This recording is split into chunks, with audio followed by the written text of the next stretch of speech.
Hi guys, I've been meaning to talk about something for a while and I just never get around to it. I have baby Isaac here with me and we have a rare day together without the other kids are at school and my two youngest daughters are with my mum. So this is a rare opportunity for us to hang out, isn't it, little man? He's so excited. Actually there's only like half an hour before I have to pick the kids up, so this won't be too long. But so okay, the topic for today is insufficient glandular tissue. Now this relates to breastfeeding. Okay, so I wanted to give sort of my story and a little bit of information for people who may either suffer from insufficient glandular tissue or suspect that they do. I have not written anything down. If I'm looking around, it's to try and gather my thoughts. Isaac is still feeding through the night, so I am tired, and sometimes it takes me a moment or two to collect my thoughts. So, what is insufficient glandular tissue? Well, the glandular tissue within the breasts are where the milk is held. Yes. Okay, so if a woman has insufficient glandular tissue, that simply means she has insufficient glandular tissue to easily feed a baby exclusively. She may not be able to feed a baby at all. She may not be able to feed a baby exclusively, and you know, the amount of top-ups of baby formula or donated breast milk will vary from woman to woman. It might be that she can make very little milk but still wants to give it to her child, or that she can make almost enough.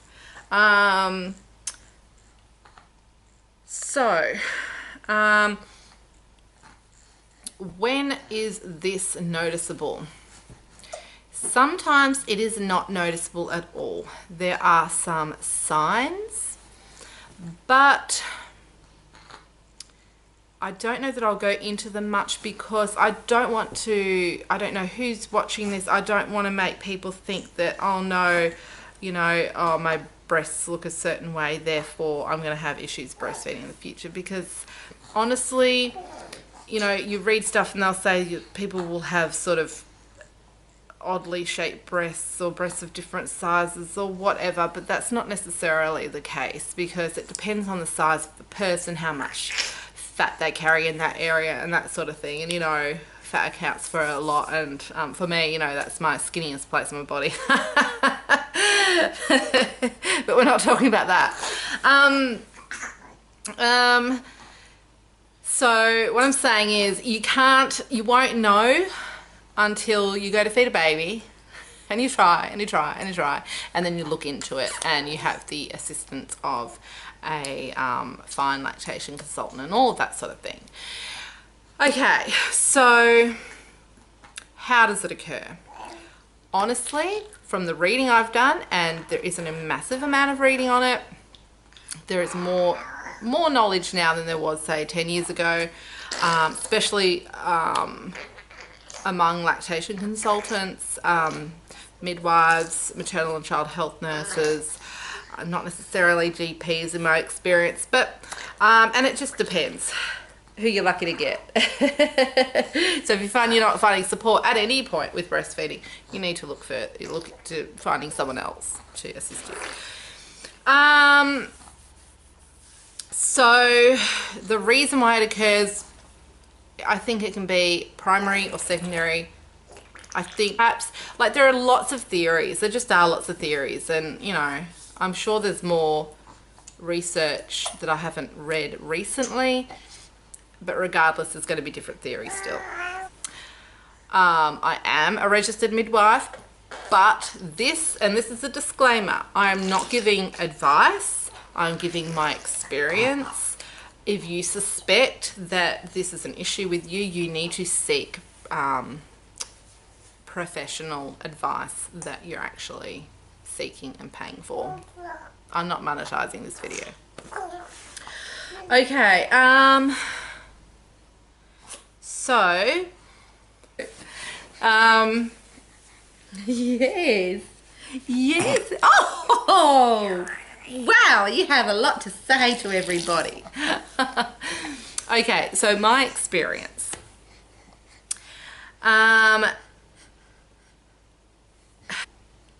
During pregnancy, one's breasts will not necessarily get much bigger. Okay, for most women, there's a lot of growth. But I just want to say that doesn't mean if your boobs don't get heaps bigger during pregnancy, it doesn't mean that you've got insufficient glandular tissue or that you may not be able to feed your child. Doesn't mean that at all. There are a whole heap of women who don't even go up a cup size during pregnancy, and then within days of the baby being born, they've got too much milk. All right, so,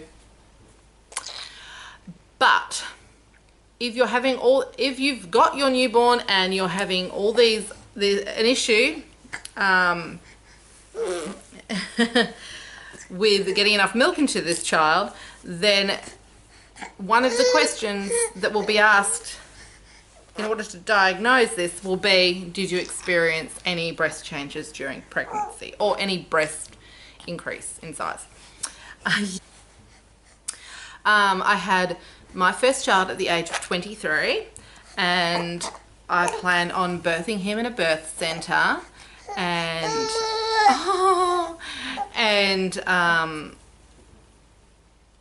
I went to the birth center when I was in labor, and you know, a lot of first labors are very long, and you know, and I ended up having a cesarean, which is also common in a lot of first babies, and that is a story for another day. And I will do that story. But anyway, when my baby was born, now the other thing is, if you have a cesarean, it can take longer for your milk to come in. Rather than come in day 2 to 3, it can come in more like day 4 to 5. So knowing that, because I was told that at the time, I wasn't stressing so much when sort of on day 3, you know, my milk wasn't coming in. My milk was changing from colostrum to milk, but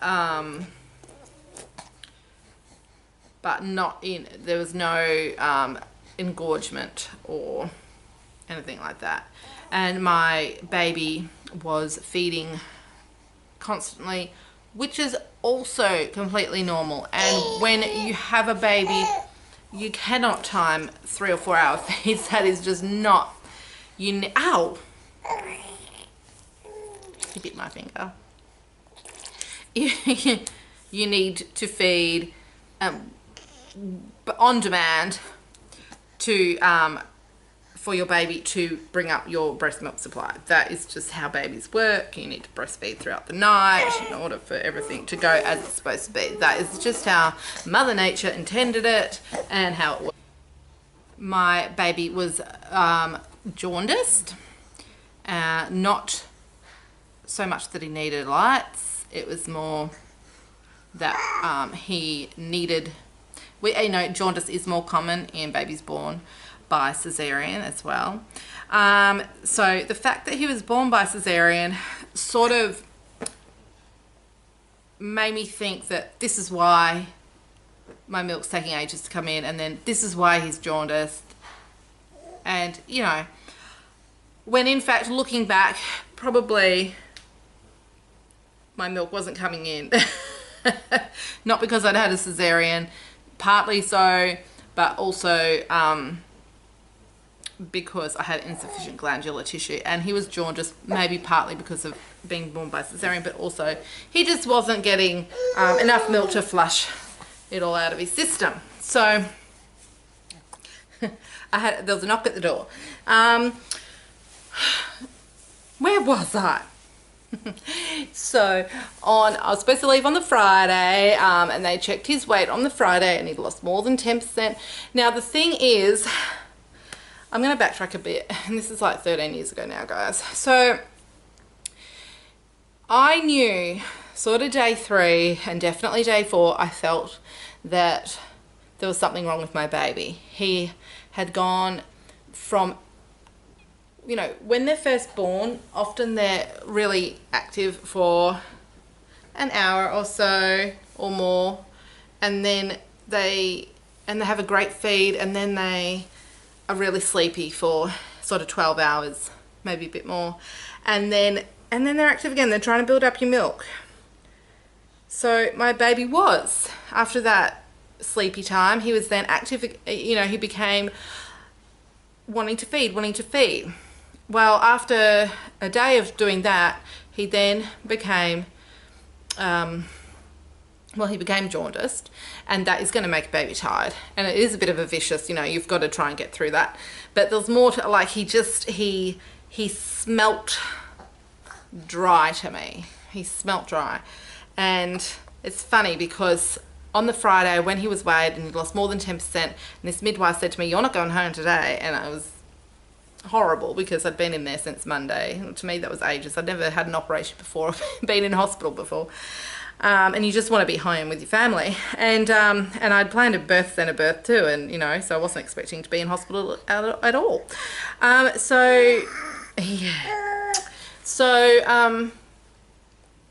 she said to me, "He smells a bit dry, love." Something to that effect. And I totally agreed with her.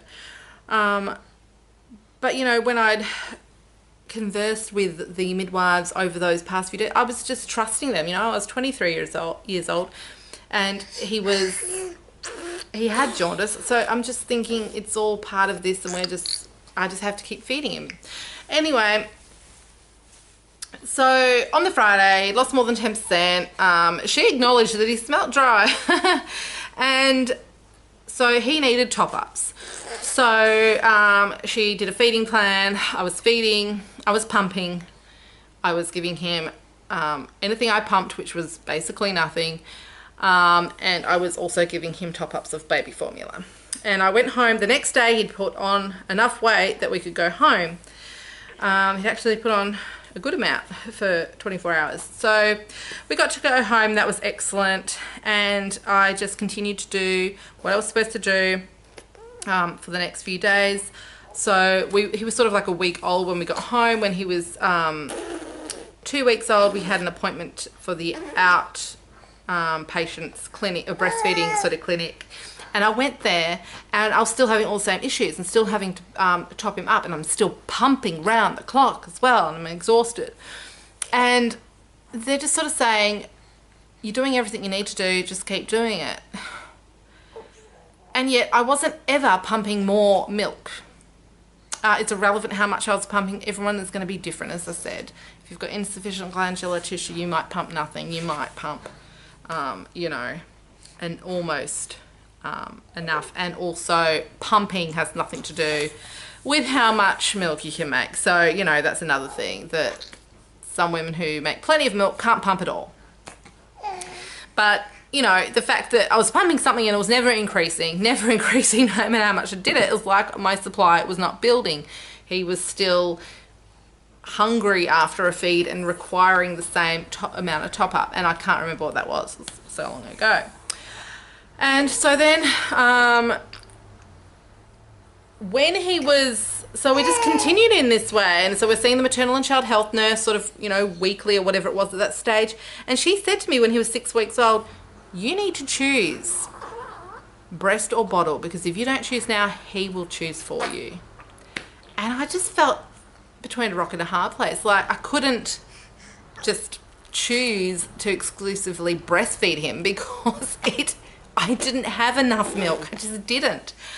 And it, you know, because I wasn't just breastfeeding, I was pumping after every feed. So that, you know, extra stimulation, the fact I was feeding him round the clock, pumping after every feed, you know.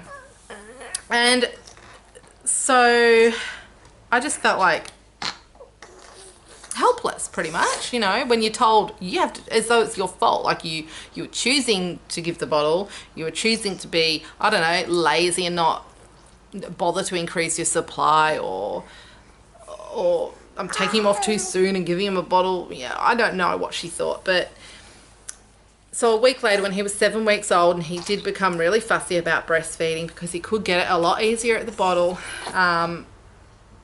that was it. That was the end of our breastfeeding relationship. When my second child was born, 18 months later, I was then living in I was living in Sydney. So when my first child was born, I was living in Melbourne. When my second child was born, I was living in Sydney. And she was born in a birth centre, and she was a water birth. And again, I'll discuss my birth stories another day. But the same thing. So I won't go through, like, it's just the same thing, okay? And maternal and child health nurse, and she's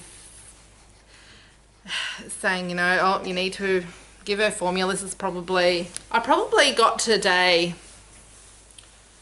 5 or so. Again, probably about the same day, where, you know, day 5 or 6, she lost too much. I needed to give her top-ups. And then, so I booked myself in to see a lactation consultant at the RPA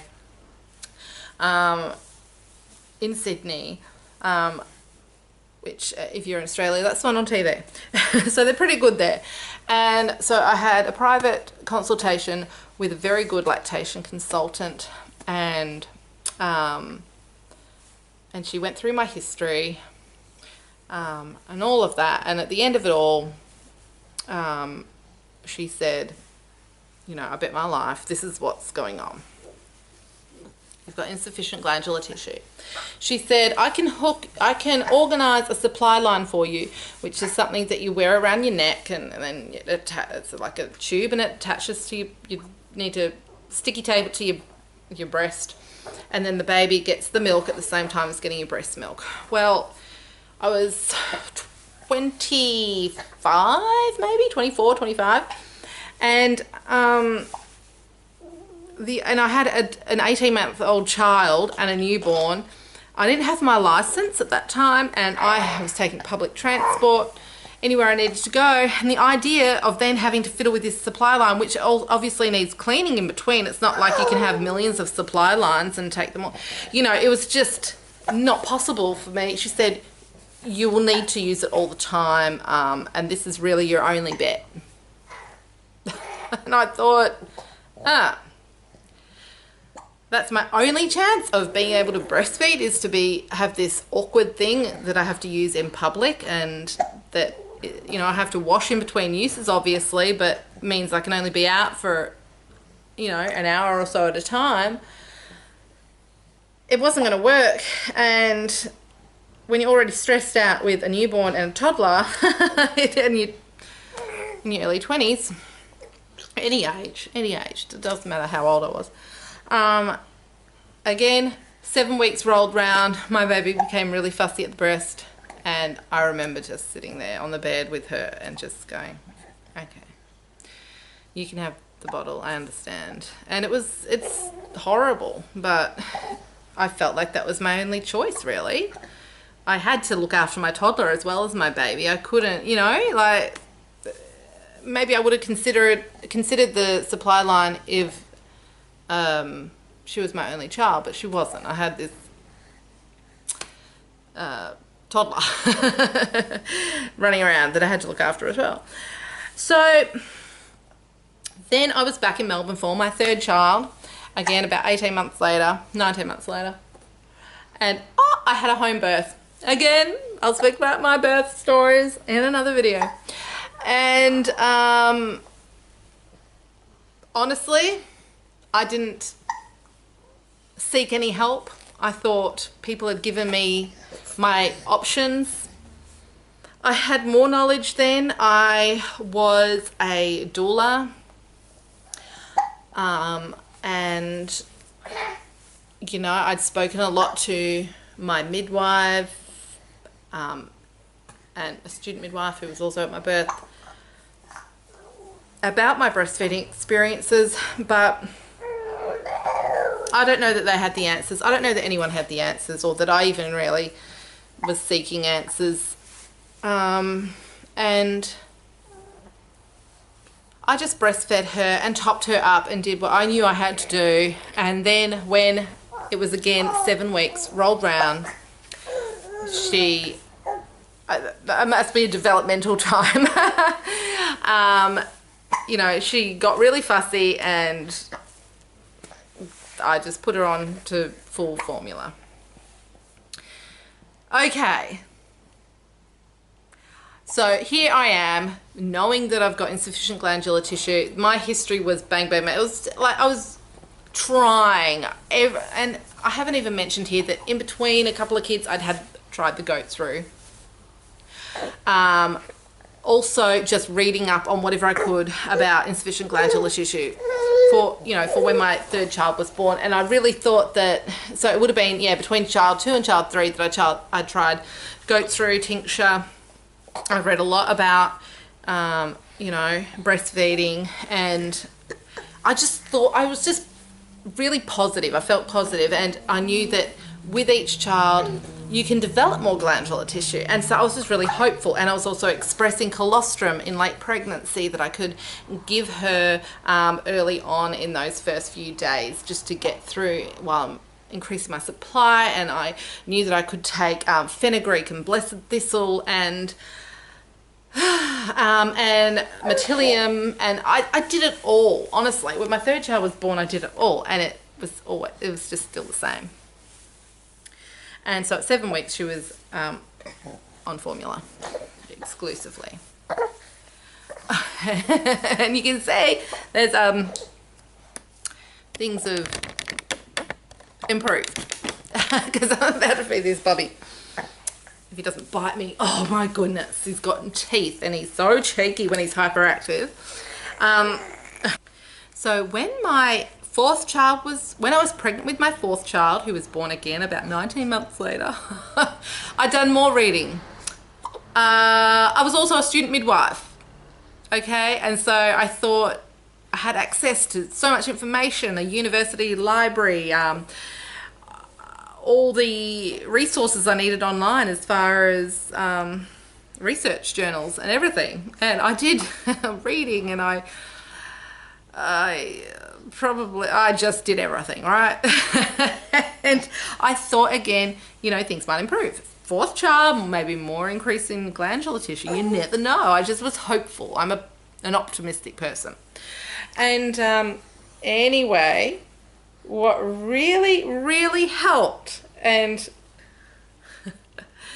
was that I found a fabulous maternal and child health nurse who was also a lactation consultant. She didn't say, just keep trying. She didn't say, oh, you've got insufficient glandular tissue and, not much we can do about that. She acknowledged that insufficient glandular tissue. This is the other thing. There were so many people then, and there are so people still now who will say it's very rare, and they just skirt over the issue, and there's no more written, there is no more said, there is very little support available in order to access that support. People might find it impossible to access that support, to even find a lactation consultant who is knowledgeable about insufficient glandular tissue. So I found a maternal and child health nurse who knew of it, who knew her stuff. And she said, you know what? It's becoming more and more common. I wonder what was going on when your mother was pregnant with you. It must be environmental. We don't know. But, she still questions it to this day. And she has moved to 3 different centres. And as I've had my 5th child, my 6th child, my 7th child, and now my 8th child, I have followed her around and stayed, stuck with her. She knows me. I trust her. And I've had fabulous breastfeeding experiences since having the privilege of finding her as my maternal and child health nurse after having my 4th child. So she said, okay, you've got this is your history. Okay, what are we going to do about this? Do you want to breastfeed? Yeah. And I was desperate. I it's just, for me, it's instinct to breastfeed. For me. Might not be for someone else. That's all good. But I wanted to. Really wanted to. And so she said, this is what we're going to do. I'm going to book you in. We're going to give your baby extra ways. We are going to only give them the top-up formula that they need based on how much weight they're putting on. So he would be on, you know, a 20 ml top-up, not a 30 ml top-up or whatever, so that he would then want to feed more often. And it wasn't that vicious cycle of, oh, now he's full of a bottle and he doesn't want to feed for 4 hours. It was more like he's been given enough top up to put on weight, and he's putting on a good amount of weight, but he also wants to feed 2 hours later. So it was that constant checking weight when my baby was really little. Maybe it was more than once a week, every few days or whatever. And then weekly, and then monthly instead of every 3 months, you know, just keeping a good eye on how things were going. And I used the supply line. I got a supply line. When did I get a supply line? I can't even remember. I think I got a supply line for my 4th child. Because I'd read and I'd learned, and I decided, hey, I don't have to use this supply line every time. I don't have to, it's not all or nothing. I will use the supply line or when necessary. And so I had a supply line, and what I would do is and I didn't want to use it all the time. I was damn busy. I was probably I was still a student. I just wasn't doing clinical placement. So I was a student and I had 4 kids. So I had a supply line, and I would breastfeed him. I would give him a bottle formula, the amount that he needed for his weight and to have appropriate weight gain. And I would use the supply line when he became fussy at the breast. So at 7 weeks of age, when he became fussy at the breast, no bottle. Let's use this supply line just to get him through this point. And I did that probably a few times over the first sort of 6 months. You know, if he became, when he was maybe teething and went on, you know, I probably screamed and he went on nursing strike, and then they don't want to, you know, they know there's a bottle available, so they don't want to breastfeed. I would have brought out the supply line and used it for a day or so, or two, a day or two, or whatever. Just to get them to know that, no, you're going to breastfeed, you're going to, and it's really fiddly. A supply line can be really fiddly. I know there are better ones now. So I breastfed my 4th child for 14 months. The only reason we stopped was that I was actually pregnant with my 5th child, and I made the decision to stop breastfeeding while I was pregnant, when I was a few months pregnant, and we just gradually stopped. And, you know, my milk had dried up anyway by the time we stopped. And I made that decision because I wanted to focus on breastfeeding my newborn, and I had a good 14-month run with my with Samuel, and he you know, he was 14 months old. I was happy with that, and it meant that I could focus on being pregnant and then focus on, again, learning to breastfeed a new baby. It's always a new experience. So James was born, again, 19 months after Samuel, my 5th baby, and he was breastfed for 2.5 years. That included, when he was 7 months old, he had to go into childcare a few days a week because I was still a student, and I was having to do, not only go to uni, but go to clinical placements, working in hospitals for no pay. And he had to go into childcare, and that was horrible, and that's another story as well, having to put a 7-month-old in childcare. I didn't like that. But, you know, you do what you have to do. And so he went into childcare for a few days a week, and he was at the age of 7 months, and he was still breastfed for 2.5 years. because I had the support that I needed. My 6th baby, Layla, was breastfed for 2 years. I only weaned herself when I was pregnant. Not when I was pregnant, actually. When I had her little sister, she weaned herself, because they're exactly two years apart.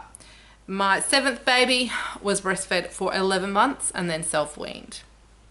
Quite early, but she was 11 months old and wasn't having that many bottles. Like, it wasn't so much that, you know, she was on solids and she was having a sippy cup and stuff, and she just self-weaned.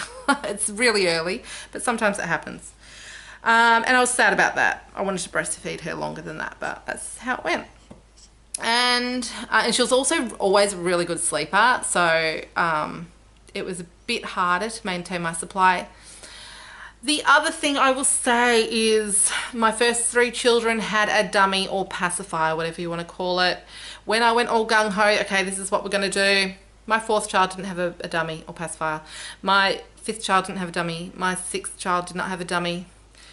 My 7th child had a dummy. And that, and the fact that she was a really good sleeper, did make it harder to maintain my supply, did make breastfeeding a bit more of a rocky thing.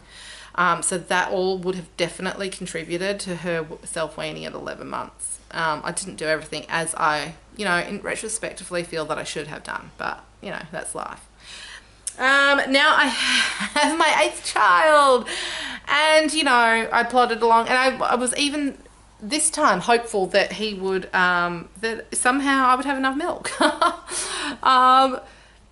But, you know, he also needs to be topped up, and he continues to need to be topped up, and we go with the flow, and we've had rocky moments, and I just take it one day at a time. Sometimes I take it one feed at a time. When he was teething, he did go on a nursing strike for somewhere between 12 and 24 hours because I screamed because he bit me, and then he knew there was a bottle, and I haven't used my supply line, and I've just remembered what I wanted to discuss as well.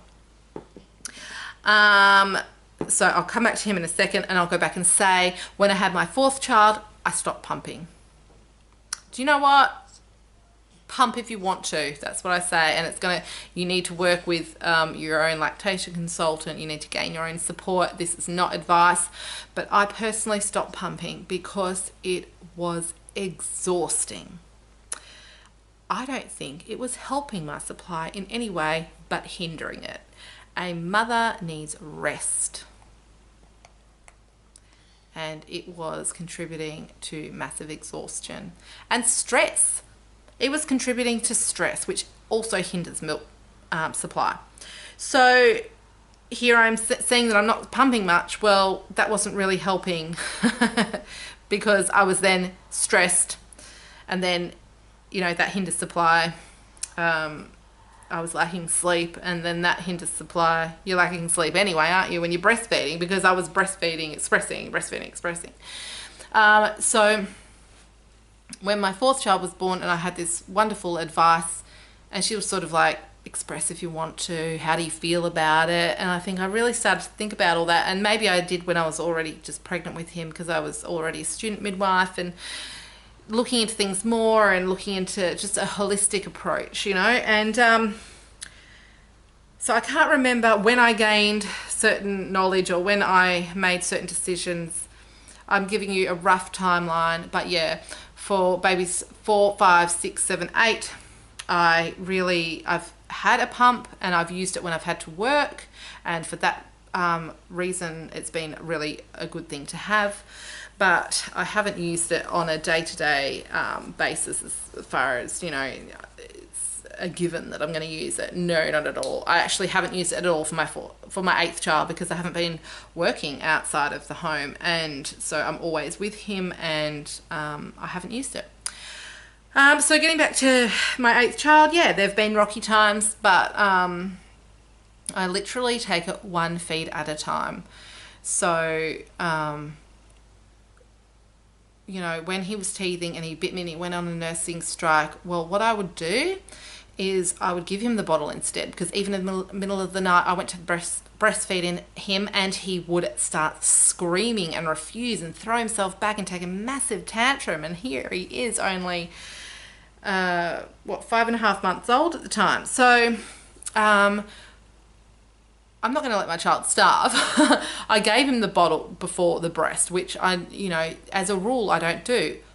I always give the breast first, because then you are keeping that stimulation going, increasing your supply, maintaining your supply, whatever you're up to. So I would give him the bottle first because he was screaming and going through this phase of breast refusal due to being scared of me being scared of breastfeeding because he was biting me. So I put the bottle in his mouth and he'd suck, and I'd allow him to do that for like 30 seconds. And he's also sleeping. This is the middle of the night.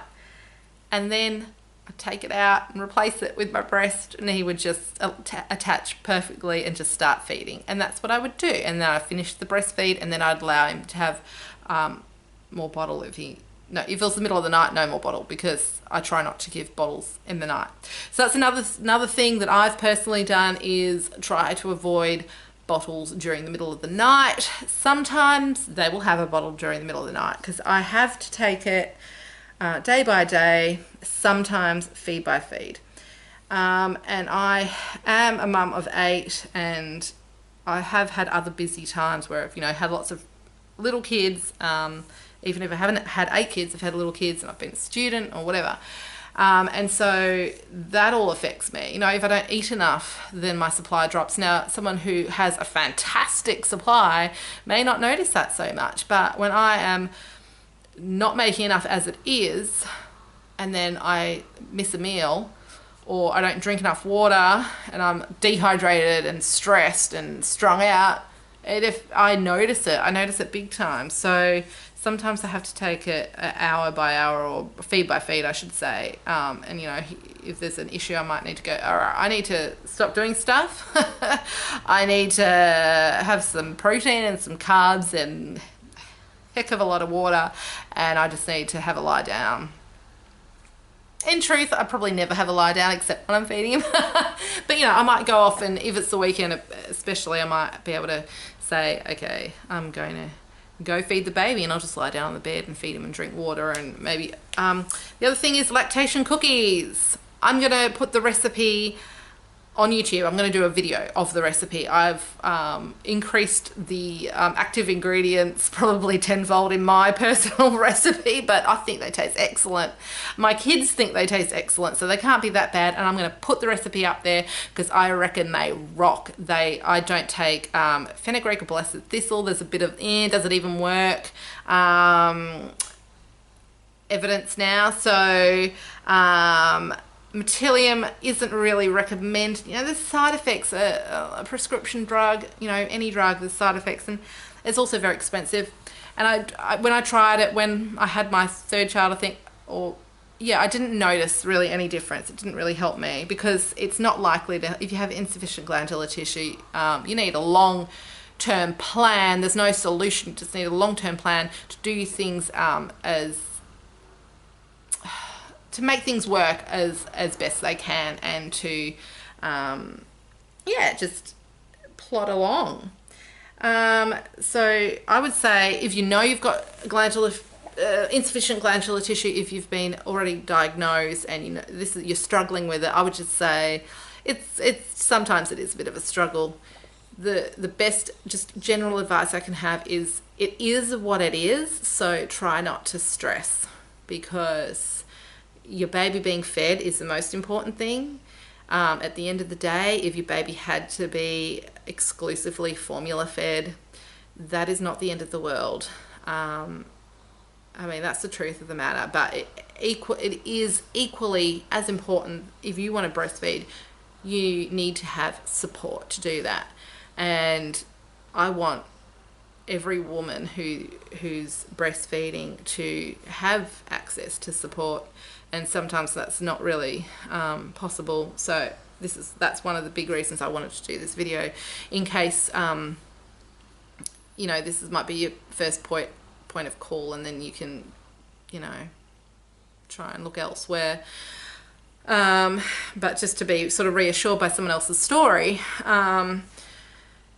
And I'm sure there is heaps that I forgot to say, because as I said, I didn't write anything down. If I go and do that, it's going to take me 3 weeks to get it all written down, and then I'll probably never get around to making the video because I'll be stressing about doing it perfectly. So this is a really imperfect video, but I feel it may have been benefited some people who think they're in this boat or are in this boat, and those people won't mind listening to my rambling for half an hour if it's going to be of any benefit. So thanks for listening, and please, I know I've left out heaps of stuff. If you're wanting to know extra bits of my story because you feel I've left something out, or you're confused about something I said, or if you have any other questions or anything, please put it in the comments box, because I will respond, because I know this was really slapdash.